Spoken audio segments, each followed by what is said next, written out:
Zoho Invoice pricing explained what you get for your money. Zoho Invoice isn't just another billing tool. You won't believe how it simplifies invoicing, payments, and client management all in one platform. Most people get this wrong by thinking it's only for small businesses, but Zoho scales seamlessly from freelancers to mid-sized companies. Pricing starts with a free plan for up to 5 customers, which includes basic invoicing, estimates, and expense tracking. The paid plans start at per month for up to 50 customers and include automated workflows, recurring invoices, and client portal access. The most advanced plan costs per month for unlimited customers, adding features like multiple currencies, advanced reporting, and integration with Zoho's Chrome suite.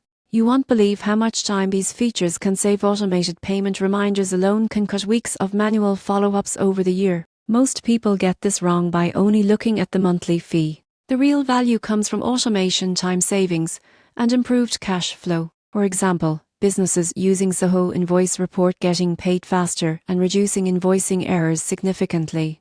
Integrations with accounting platforms like Zoho Books or QuickBooks make bookkeeping almost effortless. In conclusion, Zoho Invoice pricing reflects its flexibility and robust feature set. By evaluating your customer base, invoicing frequency, and automation needs, you go from zero to pro in understanding what you get for your money. It's more than just a billing tool, it's a productivity and cash flow solution.